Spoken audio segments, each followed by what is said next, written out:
Irang lady haiba kauthoknaga iba ibil singna angam athaugi manakta sangu changba urakliba ase tawhaningde haina Manipur Youth League Mayol General Secretary Laishop James na phongdorakli wafam ase mayol na sinduna changsilakliba aikhoi anauba langon ki vote haina mingthonba mass awareness campaign ga mari lainana samurau awang laikai gi community hall da pangtokpa thoram amada mahakna phongdokhibane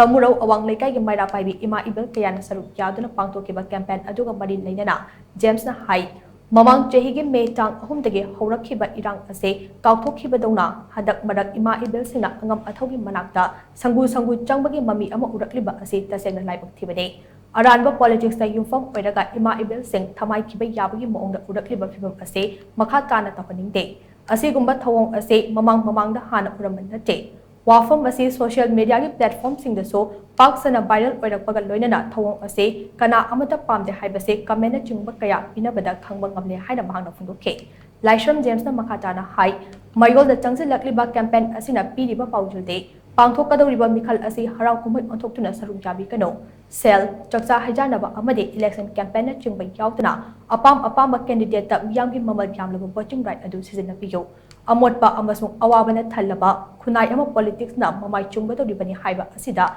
mayol na chena thazai maram aduna politics haibasi karino khunai ama da politics ke thawdang kayamu yamna chawi amade amotpa politics na khunai ama kadai fawba chingthabage haibase chathariba campaign asida komna khana nainabage tanja asil lobane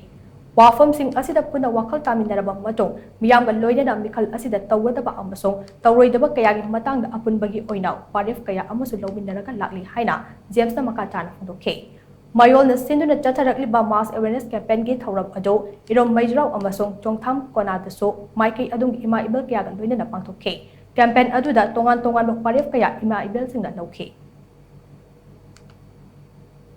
Megi date 3 dagi kangluki irang tholak pasina maram marakanda awaba khudong sada mayam mayong nar lai masida ngasi ngarang si yam topa anoba mong amakha khoi Manipur praja miyam singsina uba phange madudi karino haijama tamda khoi angam athau singi magi mafam sing asida khoi ima event mayam singna sangu tillakanda yam kai henba mong da sangu tillakanda election gi yam aran ba mong ama uba dawna khoin ujabasi Manipur yulik ki maike digi sumasi maji Prajamyam imasing da tohon janing je koi tongan ba aran ba politics ta yumpham orakanda changsil laga imasing asibu thamai hankibagi yabagi mong ama changsin bagi mong oina akoina social media di comment sing ujabasu pajaba matam su loina thengna sai masima koi mayol gi site gi di yamna tohon jin